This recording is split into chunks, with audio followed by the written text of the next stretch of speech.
انتظامیہ کے ہر حاکم میں امراء اور وزراء کی صف میں آنے کی شدید خواہش ہوتی ہے۔ ان لوگوں پر بادشاہ بننے کا خبت سوار ہے۔ مسلمانوں کی تاریخ دیکھیں، ان کے رسول صلی اللہ علیہ وآلہ وسلم کے بعد یہ لوگ خلافت پر ایک دوسرے سے لڑتے رہے۔ ان کے جرنیلوں نے نہایت دیانتداری سے اپنا کام جاری رکھا۔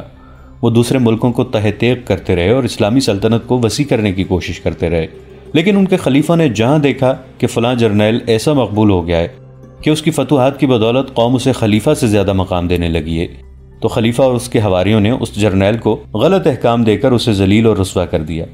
خود خلیفہ کی گدی مخالفین سے محفوظ نہ رہی۔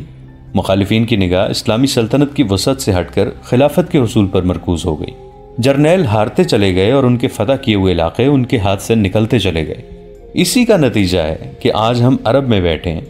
صلاح الدین ایوبی انہی جرنیلوں میں سے ہے جو سلطنت کو انہی سرحدوں تک لے جانا چاہتا ہے جہاں یہ پہلے جرنیلوں نے پہنچائی تھی۔ اس شخص میں یہ خوبی ہے کہ وہ انتظامیہ اور خلافت کی پرواہ نہیں کرتا۔ اس نے مصر کی خلافت کو اپنے ارادوں کے سامنے رکاوٹ دیکھا تو خلیفہ کو معزول کر دیا۔ یہ دلیرانہ قدم اس نے فوجی طاقت اور اپنی فہم و فراست کے بل بوتے پر اٹھایا ہے۔ ہر سن بولتا جا رہا تھا۔ تمام حکمران اور صلیبی کمانڈر انہماک سے سن رہے تھے۔ وہ کہہ رہا تھا، صلاح الدین ایوبی اپنی قوم کی اس کمزوری کو سمجھ گیا ہے کہ غیر فوجی قیادت گدی کی خواہش مند ہے، اور یہ خواہش ایسی ہے جو زن پرستی اور زر پرستی اور شراب نوشی جیسی عادتیں پیدا کرتی ہے۔ ہم نے صرف ان فوجی افسروں کو ہاتھ میں لیا ہے جو اقتدار کے خواہش مند ہیں، اسی لیے ہم زیادہ تر اثر انتظامیہ کے سربراہوں پر ڈال رہے ہیں۔ فوج کو کمزور کرنے کا طریقہ یہ ہے کہ اسے لوگوں کی نظروں میں رسوا کر دیا جائے۔ یہ کام میرا ہے جو میں کر رہا ہوں۔ آپ شاید میری تائید نہ کریں، لیکن میں آپ کو بتا دینا چاہتا ہوں کہ آپ صلاح الدین ایوبی کو میدان جنگ میں آسانی سے شکست نہیں دے سکتے۔ وہ صرف لڑنے کے لیے نہیں لڑتا، اس کے عزم کی بنیاد ایک ایسے منصوبے پر ہے جسے اس کی ساری فوج سمجھتی ہے۔ اس کی بنیادی خوبی یہ ہے کہ وہ اپنے خلیفہ سے یا غیر فوجی قیادت سے حکم نہیں لیتا، کٹر مسلمان ہے۔ وہ کہتا ہے کہ میں خدا اور قرآن سے حکم لیتا ہوں۔ میرے جو جاسوس بغداد میں ہیں انہوں نے اطلاع دی ہے کہ ایوبی نے نور الدین زنگی کو ساتھ ملا کر یہاں سے انقلابی تجاویز بھی دی ہیں جن پر عمل درآمد شروع ہو گیا ہے۔ ایک یہ ہے کہ امیر العلماء سے یہ فتویٰ صادر کرایا گیا ہے کہ خلافت صرف ایک ہوگی اور یہ بغداد کی خلافت ہوگی۔ یہ خلافت دوسرے ممالک کے متعلق احکام نافذ کرنے اور سمجھوتوں کی بات چیت کرنے سے پہلے اعلیٰ فوجی قیادت سے منظوری لے گی۔ جنگی امور فوجی حکام کے ہاتھ میں ہوں گے۔ خلیفہ دور دراز علاقوں میں لڑنے والے جرنیلوں کو کوئی حکم نہیں بھیج سکتا۔ تیسرے یہ کہ خلیفہ کا نام خطبے میں نہیں لیا جائے گا، اور خلافت کا اثر و رسوخ ختم کرنے کے لیے ایوبی نے حکم جاری کرا دیا ہے کہ خلیفہ یا اس کے نائب یا کوئی قلعہ دار وغیرہ جب دورے وغیرہ کے لیے باہر نکلیں تو ان کو راستے میں کھڑے ہونے، نعرے لگانے اور سلام کرنے کی اجازت نہیں ہوگی۔ صلاح الدین ایوبی نے سب سے اہم کام یہ کیا ہے کہ سنی شیعہ تفرقہ مٹا دیا ہے، ہرسن نے کہا۔ اس نے شیعوں کو فوج اور انتظامیہ میں پوری نمائندگی دے دی ہے اور نہایت پر اثر طریقوں سے شیعہ علماء کو قائل کر لیا ہے کہ وہ ایسی رسمیں ترک کر دیں جو اسلام کے منافی ہیں۔ صلاح الدین ایوبی کے یہ انقلابی اقدامات ہمارے لیے نقصان دہ ہیں۔ ہم مسلمانوں کی انہی خامیوں کو استعمال کرنا چاہتے ہیں۔ اب ہماری کوشش یہ ہونی چاہیے، جو دراصل جاری ہے، کہ مسلمانوں کی انتظامی قیادت کو صلاح الدین ایوبی اور اس کی فوج کے خلاف کیا جائے، صرف آج نہیں، ہمیشہ کے لیے۔ فلپ آگسٹس جو مسلمانوں کا کٹر دشمن تھا بولا، ہماری عداوت صرف صلاح الدین ایوبی سے نہیں، ہماری جنگ اسلام کے خلاف ہے۔ ہماری کوشش یہ ہونی چاہیے کہ ایوبی مر جائے تو یہ قوم کوئی دوسرا ایوبی پیدا نہ کر سکے۔ اس قوم کو عقیدوں، غلط اور بے بنیاد عقیدوں کے ہتھیاروں سے مارو، ان میں بادشاہ بننے کا جنون طاری کرو، انہیں عیاش بناؤ اور ایسی روایات پیدا کرو کہ یہ لوگ خلافت کی گدی پر آپس میں لڑتے رہیں، پھر اس خلافت کو ان کی فوج پر سوار کر دو۔ میں یقین کے ساتھ کہتا ہوں کہ یہ قوم ایک نہ ایک دن صلیب کی غلام ہو جائے گی۔ اس کا تمدن اور اس کا مذہب صلیب کے رنگ میں رنگا ہوا ہوگا۔ وہ بادشاہی اور خلافت کے حصول کے لیے آپس میں دست و گریبان ہوں گے اور اپنے مخالفین کو دبانے کے لیے ہم سے مدد مانگیں گے۔ اس وقت ہم میں سے کوئی بھی زندہ نہ ہوگا۔ ہماری روحیں دیکھیں گی کہ ہم نے جو پیشین گوئی کی ہے وہ حرف بحرف سچی ثابت ہوئی ہے۔ اسلام کی جڑیں کھوکھلی کرنے کے لیے یہودی تمہیں اپنی لڑکیاں پیش کر رہے ہیں، انہیں استعمال کرو۔ یہودیوں کو صرف اس لیے اپنا دشمن سمجھو کہ وہ یروشلم کو اپنا مقدس شہر اور فلسطین کو اپنا گھر سمجھتے ہیں۔ انہیں کہو کہ فلسطین تمہارا ہے، آخر میں یہ خطہ ہم تم ہی کو دیں گے، ابھی ہمارا ساتھ دو۔ لیکن یہ احتیاط ضرور کرو کہ یہودی بہت چالاک قوم ہے، اسے جب تمہاری طرف سے خطرہ نظر آیا تو تمہارے خلاف ہو جائے گی۔ اس کی دولت اور اس کی لڑکیاں استعمال کرو اور اس کے عوض انہیں فلسطین پیش کرو۔ قلعہ شوبک اور قلعہ کرک سے بہت دور ایک ایسا وسیع خطہ تھا جو مٹی، ریت اور سلوں کی پہاڑیوں اور اونچی نیچی چٹانوں میں گھرا ہوا تھا۔ یہ خطہ کم و بیش 1.5 میل وسیع اور چوڑا تھا۔ اس میں بہت سا علاقہ ریتلا میدانی تھا اور اس میں کھڈ بھی تھے اور کم اونچی ٹیکریاں بھی۔ جب صلیبی حکمران اور کمانڈر اسلام کی بیخکنی کے منصوبے بنا رہے تھے اور نہایت پرکشش اور خطرناک طریقے وضع کر رہے تھے، صحرا کا یہ خطہ میدان جنگ بنا ہوا تھا۔ ہزاروں پیادہ عسکری، گھڑ سوار اور شتر سوار بھاگ دوڑ رہے تھے۔ تلواریں اور برچھیوں کی انیاں چمک رہی تھیں۔ گھوڑوں اور اونٹوں کی دوڑ سے گرد گہرے بادلوں کی طرح آسمان کی طرف اٹھ رہی تھی۔ اس گرد میں پرچھائیاں بھی اڑ رہی تھیں۔ تیر بھی پیادہ سپاہی گھوڑوں سے آگے نکل جانے کی رفتار سے دوڑنے کی کوشش کر رہے تھے۔ گھڑ سوار کھڈ پھلانگ رہے تھے۔ ارد گرد پہاڑیوں کی چوٹیوں پر 2 سپاہی آرام آرام سے گھوم پھر رہے تھے۔ ایک پہاڑی کے دامن میں آگ کے شعلے اڑتے اور پہاڑی سے ٹکرا کر بھڑکتے اور بجھ جاتے تھے۔ شور و غل آسمان کو ہلا رہا تھا۔ سلطان صلاح الدین ایوبی رحمۃ اللہ علیہ گھوڑے پر سوار ایک بلند چٹان پر کھڑے یہ نظارہ انہماک سے دیکھ رہے تھے۔ وہ بہت دیر سے اس میدان کے ارد گرد کی چٹانوں پر گھوم رہے تھے۔ ان کے ساتھ ان کے 2 نائب تھے۔ میں آپ کو یقین دلا سکتا ہوں کہ جس رفتار سے سکھلائی ہو رہی ہے، نئے سپاہی چند دنوں میں تجربہ کار ہو جائیں گے، ایک نائب نے کہا۔ آپ نے جن سواروں کو وہ اتنا چوڑا کھڈ پھلانگتے ہوئے دیکھا ہے، وہ سب کرک سے آئے ہوئے سوار ہیں۔ میں انہیں اناڑی سمجھتا تھا۔ تیر اندازوں کا معیار بھی اچھا ہو رہا ہے۔ میدان جنگ کا یہ منظر دراصل ٹریننگ تھی جس کے متعلق سلطان ایوبی نے بڑے سخت احکامات جاری کیے تھے۔ ارد گرد سے بہت سے جوان فوج میں بھرتی کیے گئے تھے اور کرک سے بھی بہت سے مسلمان چوری چھپے نکل آئے تھے۔ یہ سلطان ایوبی کے جاسوسوں کا کمال تھا کہ کرک سے بھی جوان حاصل کر لیے تھے۔ شوبک کے وہ مسلمان جنہوں نے صلیبیوں کا ظلم و تشدد برداشت کیا تھا، جوش و خروش سے سلطان ایوبی کی فوج میں شامل ہو رہے تھے۔ ان کی ٹریننگ کا انتظام وہیں کر دیا گیا تھا۔ سلطان ایوبی اس میں ذاتی دلچسپی لے رہے تھے۔ انہیں ان کے نائب یقین دلا رہے تھے کہ وہ نئی بھرتی کو تھوڑے سے عرصے میں پختہ کار بنا دیں گے۔ سپاہی صرف ہتھیاروں کے استعمال اور جسمانی پھرتی سے تجربہ کار نہیں بنتا، سلطان ایوبی نے کہا۔ عقل اور جذبے کا استعمال ضروری ہے۔ مجھے ایسی فوج کی ضرورت نہیں جو اندھا دھند دشمن پر چڑھ دوڑے اور صرف ہلاک کرے۔ مجھے ایسی فوج چاہیے جس میں معلوم ہو کہ اس کا دشمن کون ہے اور اس کے عزائم کیا ہیں۔ میری فوج کو علم ہونا چاہیے کہ یہ اللہ کی فوج ہے اور اللہ کی راہ میں لڑ رہی ہے۔ جوش و خروش جو میں دیکھ رہا ہوں بہت ضروری ہے، مگر مقصد واضح نہ ہو، اپنی حیثیت واضح نہ ہو تو یہ جوش جلدی ٹھنڈا پڑ جاتا ہے۔ انہیں بتاؤ اور ذہن نشین کراؤ کہ ہم فلسطین کیوں لینا چاہتے ہیں۔ انہیں بتاؤ کہ غداری کتنا بڑا جرم ہے۔ انہیں سمجھاؤ کہ تم فلسطین کے لیے نہیں بلکہ اسلام کے تحفظ اور فروغ کے لیے لڑ رہے ہو۔ تم آنے والی نسلوں کے وقار کے لیے لڑ رہے ہو۔ عملی سکھلائی کے بعد انہیں واز دو اور ان پر ان کی قومی عظمت واضح کرو۔ ہر شام انہیں واز دیے جاتے ہیں، سالار اعظم، ایک نائب نے کہا۔ ہم انہیں صرف درندے اور وحشی نہیں بنا رہے، اور یہ خیال رکھو کہ ان کے دلوں میں قوم کی وہ بیٹیاں نقش کرو جو کفار کے ہاتھوں اغوا اور بے آبرو ہوئی ہیں اور ہو رہی ہیں، سلطان ایوبی نے کہا۔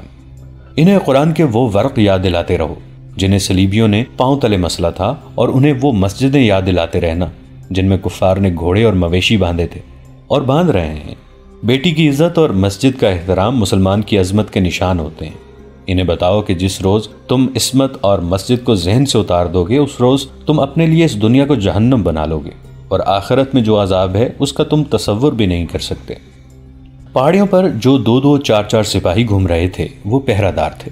صلیبیوں کے جوابی حملے کا خطرہ موجود تھا اور آگے تک فوج موجود تھی، پھر بھی ٹریننگ کے اس علاقے کے گرد پہرے کی ضرورت تھی۔ ان پہرہ داروں میں سے 2 ایک چوٹی پر جا رہے تھے کہ رک گئے۔ انہیں نیچے ایک ٹیکری پر صلاح الدین ایوبی کھڑے نظر آئے۔ ان کی طرف ان کی پیٹھ تھی، فاصلہ 200-250 گز تھا۔ ایک پہرے دار نے کہا، کم بخت کی پوری پیٹھ ہمارے سامنے ہے، اگر یہاں سے تیر چلاؤں تو اس کے دل کے پار کر سکتا ہوں، کیا خیال ہے؟ پھر بھاگ کر کہاں جاؤ گے؟ اس کے ساتھی نے پوچھا۔ ہاں، دوسرے نے کہا، تم ٹھیک کہتے ہو، اگر یہ لوگ ہمیں پکڑ کر جان سے مار ڈالیں تو کوئی بات نہیں، وہ زندہ پکڑ کر ایسے شکنجے میں جکڑیں گے کہ ہمیں اپنے تمام ساتھیوں کے نام بتانے پڑیں گے۔ یہ کام اس کے محافظوں کو کرنے دو، اس کے ساتھی نے کہا۔ اگر صلاح الدین کو قتل کرنا اتنا آسان ہوتا تو یہ اب تک زندہ نہ ہوتا، یہ کام اب تک ہو جانا چاہیے، دوسرے نے کہا۔ سنا ہے فاطمی کہتے ہیں کہ تم کچھ کیے بغیر ہم سے منہ مانگی رقم لیتے جا رہے ہو؟ مجھے امید ہے کہ یہ کام جلدی ہو جائے گا، اس کے ساتھی نے کہا۔ سنا تھا کہ حشیشین بہت دلیر ہیں، قتل کرنے کے لیے جان پر کھل جاتے ہیں۔ ابھی تک انہوں نے کچھ کر کے تو دکھایا نہیں۔ میں یہ بھی جانتا ہوں کہ ایوبی کے محافظ دستی میں 3 حشیشین ہیں۔ یہ تو ان کا کمال ہے کہ محافظ دستے تک پہنچ گئے ہیں اور کسی کو ان کی اصلیت کا علم نہیں ہوا، مگر وہ قتل کب کریں گے؟ کم بخت ڈرتے ہیں۔ وہ باتیں کرتے آگے چلے گئے۔ مورخین لکھتے ہیں کہ مصر سے صلاح الدین ایوبی کی غیر حاضری سے وہاں مخالفین کی زمین دوز سرگرمیاں ابھر آئیں تو صورتحال ایسی پیدا کر دی گئی جسے صرف معجزہ سنبھال سکتا تھا۔ یہ ایک سازش تھی جو فاطمی خلافت کی معزولی اور تخریب کاروں کی گرفتاری کے بعد بظاہر دب گئی تھی، لیکن راکھ میں دبی ہوئی چنگاری کی طرح دہکتی رہی تھی۔ اس کی پشت براہی کرنے والے صلیبی تھے اور اسے عملی جامہ پہنانے والے وہ مسلمان زعما تھے جن پر سلطان ایوبی کو بھروسہ تھا۔ صلیبیوں نے یہودی لڑکیاں حاصل کر لی تھیں جو عرب اور مصر کی زبان روانی سے بولتی تھیں اور اپنے آپ کو ہر رنگ میں ڈھال سکتی تھیں۔ مصر کی انتظامیہ کے متعدد حکام اقتدار میں حصے کے کلی طور پر خود مختاری کے خواہش مند تھے۔ ان میں قومی وقار اور جذبہ ختم ہو چکا تھا۔ وہ ہرموں کے بادشاہ تھے۔ ان لوگوں کو اعلی کار بنانے والوں میں فاطمیوں نے دانش مندی کا ثبوت دیا اور انہوں نے حسن بن صباح کے حشیشین کی خدمات بھی حاصل کر لیں۔ اس وقت کے وقائع نگاروں نے، جن میں اسد الاسدی، ابن الاسیر، ابن الزراء اور ابن الجوزی خاص طور پر قابل ذکر ہیں، لکھتے ہیں کہ صلیبیوں نے سوڈانیوں کو مدد دے کر انہیں مصر پر حملے کے لیے تیار کر لیا تھا۔ مصر میں جو تھوڑی سی فوج تھی وہ بغاوت کے لیے تیار کر دی گئی تھی۔ صلاح الدین ایوبی کے حامی سخت پریشان تھے کہ وہ قبل از وقت نہ پہنچا تو مصر ہاتھ سے نکل جائے گا۔ ان وقائع نگاروں اور 2 گمنام کاتبوں کی غیر مطبوعہ تحریروں سے ایک کہانی کی کڑیاں ملتی ہیں۔ ان میں قاہرہ کے محکمہ مالیات کے ایک بڑے ناظم خضر الحیات کا ذکر ملتا ہے۔ وہ خزانے کا بھی ذمہ دار تھا۔ دوسرے علاقوں کی جزیے اور تاوان وغیرہ کی رقمیں، زکوٰۃ، سزا کے طور پر حاصل ہونے والے جرمانے، عطیات اور نظامت مصر کا تمام تر حساب کتاب اور پیسہ مالیات کے محکمے میں آتا اور خرچ ہوتا تھا۔ یہ بڑا ہی اہم اور نازک محکمہ تھا۔ اس کے ناظم کا قابل اعتماد ہونا بہت ضروری تھا۔ یہ سلطان ایوبی کی خوش نصیبی تھی کہ ناظم خضر الحیات دیندار مسلمان تھا۔ ایک رات وہ باہر سے آیا، گھر میں داخل ہوا تو اندھیرے کو چیرتا ہوا ایک تیر آیا جو خضر الحیات کی پیٹھ میں اتر گیا اور دل تک جا پہنچا۔ اس کی کربناک آواز سن کر ملازم باہر آیا، پھر گھر کے افراد باہر آئے۔ مشعل کی روشنی میں خضر کو اوندھے منہ پڑے دیکھا۔ اتفاق سے کسی نے دیکھ لیا کہ خضر کے دائیں ہاتھ کی انگلی زمین پر تھی اور مٹی پر اس انگلی سے اس نے کچھ لکھا تھا۔ وہ مر چکا تھا۔ زمین پر اس نے انگلی سے لکھا تھا مصلح۔ ہے پوری نہیں ہوئی تھی۔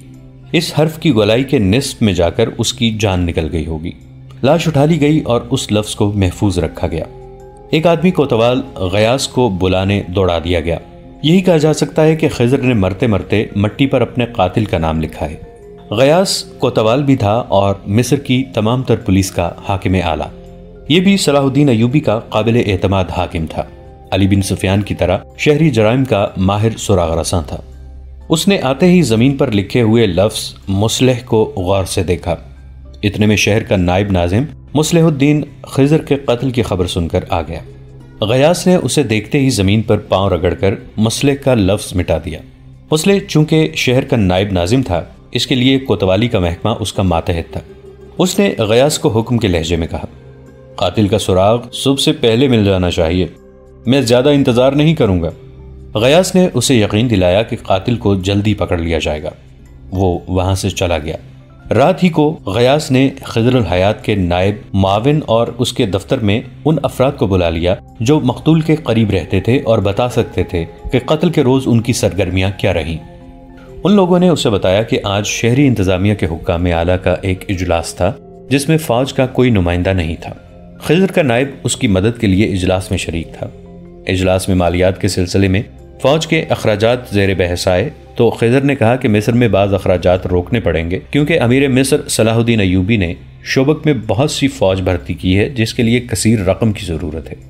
نائب ناظم مصلح الدین نے اس کی مخالفت کی اور کہا کہ فوج کے اخراجات غیر ضروری ہیں، مزید فوج بھرتی کرنے کے بجائے ہمیں توجہ اس فوج کے مسائل کی طرف دینی چاہیے جو پہلے ہی ہمارے لیے ایک مہنگا مسئلہ بنی ہوئی ہے۔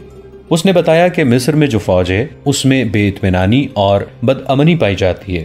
شوبک سے جو مال غنیمت ہاتھ آیا ہے اس میں اس فوج کے لیے کوئی حصہ نہیں بھیجا گیا۔ خضر الحیات نے کہا، کیا آپ کو معلوم نہیں کہ امیر مصر نے مال غنیمت تقسیم کرنے کی بدعت ختم کر دی ہے؟ یہ نہایت اچھا فیصلہ ہے۔ مال غنیمت کے لالچ سے لڑنے والی فوج کا کوئی قومی جذبہ اور مذہبی نظریہ نہیں ہوتا۔ اس مسئلے پر بحث ترش کلامی میں بدل گئی۔ مصلح الدین نے یہاں تک کہہ دیا کہ امیر مصر مصری سپاہیوں کے ساتھ اتنا اچھا سلوک نہیں کر رہا جتنا شامی اور ترک سپاہیوں کے ساتھ کرتا ہے۔ اس نے غصے میں کچھ اور ناروا باتیں کی جن کے جواب میں خضر نے کہا، مصلح، تمہاری زبان سے صلیبی اور فاطمی بول رہے ہیں۔ اس پر اجلاس ہنگامے کی صورت اختیار کر گیا اور برخاست ہو گیا۔ خضر الحیات کے معاون اور نائب نے بتایا کہ اجلاس کے بعد مصلح الدین خضر الحیات کے دفتر میں آیا اور پھر وہاں ان میں گرما گرمی ہوئی۔ مصلح الدین خضر کو اس پر قائل کرنے کی کوشش کر رہا تھا کہ مصری فوج مطمئن نہیں۔ اس نے پھر وہی باتیں دہرائیں جو اس نے اجلاس میں کہی تھیں۔ خضر الحیات نے کہا، اگر ایسا ہی ہے تو میں یہ مسئلہ تمہاری طرف سے امیر مصر کے آگے رکھ دوں گا، لیکن میں یہ ضرور لکھوں گا کہ تم نے اجلاس میں تمام شرکاء کو یہ باور کرانے کی کوشش کی تھی کہ امیر مصر فوج میں امتیازی سلوک کر رہا ہے، اور میں یہ بھی لکھوں گا کہ تم نے ہمیں یہ یقین دلانے کی بھی کوشش کی کہ صلاح الدین ایوبی نے شوبک کا مال غنیمت شامیوں اور ترکوں میں تقسیم کر دیا ہے، اور میں یہ رائے ضرور دوں گا کہ تم نے جو الزامات عائد کیے ہیں انہیں سچ ثابت کرنے کی بھی کوشش کی ہے، اور فوج میں جو افواہیں دشمن پھیلا رہا ہے ان کے متعلق تم نے کہا ہے کہ یہ افواہیں نہیں بلکہ سچ ہے۔ خضر الحیات کے نائب نے بیان دیا کہ مصلح الدین جب خضر کے کمرے سے نکلا تو اس کے منہ سے یہ الفاظ سنے گئے تھے، اگر تم زندہ رہے تو سب کچھ لکھ کر صلاح الدین ایوبی کے آگے رکھ دینا۔ غیاث نے فوری طور پر مصلح الدین سے کچھ پوچھنا مناسب نہ سمجھا۔ ایک تو اس کی حیثیت بہت اونچی تھی، اور دوسرے یہ کہ غیاث اس کے خلاف مزید شہادت جمع کرنا چاہتا تھا۔ اسے ڈر یہ تھا کہ اگر اس نے مصلح الدین پر بغیر ٹھوس شہادت کے ہاتھ ڈالا تو یہ اقدام اس کے لیے مصیبت بن جائے گا۔ اگر صلاح الدین ایوبی قاہرہ میں موجود ہوتا تو غیاث اس کی پشت پناہی حاصل کر لیتا۔ وہ یہ سمجھ گیا تھا کہ یہ قتل ذاتی رنجش کا نتیجہ نہیں۔ خضر الحیات ذاتی رنجش رکھنے والا حاکم نہیں تھا۔ رات کو اس نے چند ایک لوگوں کے دروازے کھٹکھٹائے اور تفتیش میں لگا رہا، اپنے خفیہ آدمیوں کو بھی سرگرم کر دیا، لیکن اسے کوئی کامیابی نہ ہوئی۔ بعد کی شہادتوں اور واقعات سے جو واردات سامنے آئی وہ کچھ اس طرح بنتی ہے کہ قتل کی رات سے اگلی رات مصلح الدین اپنے گھر گیا تو پہلی بیوی نے اسے کمرے میں بلایا۔ اس نے 20 اشرفیاں مصلح الدین کے آگے کرتے ہوئے کہا، خضر الحیات کا قاتل یہ 20 اشرفیاں واپس کر گیا ہے اور کہہ گیا ہے کہ تم نے 50 اشرفیاں اور سونے کے 2 ٹکڑے کہے تھے۔ میں نے تمہارا کام کر دیا ہے تو تم نے صرف 20 اشرفیاں بھیجی ہیں، یہ میں تمہاری بیوی کو واپس دے چلا ہوں۔ تم نے مجھے دھوکہ دیا ہے، اب 100 اشرفیاں اور سونے کے 2 ٹکڑے لوں گا۔ اگر 2 دن تک مال نہ پہنچا تو ویسا ہی تیر جو خضر کے دل میں اتارا ہے تمہارے بھی دل میں اتر جائے گا۔ مصلح الدین کا رنگ اڑ گیا، سنبھل کر بولا، تم کیا کہہ رہی ہو؟ کون تھا وہ؟ میں نے کسی کو خضر الحیات کے قاتل کے لیے یہ رقم نہیں دی۔ تم خضر کے قاتل ہو، بیوی نے کہا۔ مجھے معلوم نہیں کہ قتل کی وجہ کیا ہے، اتنا ضرور معلوم ہے کہ تم نے اسے قتل کرایا ہے۔ دوستو، آج کے لیے اتنا ہی۔ اسی کہانی کی اگلی قسط کے ساتھ بہت جلد حاضر ہوں گے۔ نیچے کامنٹ سیکشن میں اپنی رائے کا اظہار ضرور کیجیے گا۔ ہمارے اس چینل کو سبسکرائب کر کے نیچے موجود بیل آئیکن کو بھی ضرور کلک کیجیے گا۔ اگلی ملاقات تک کے لیے ہمارا اور آپ کا اللہ نگہبان۔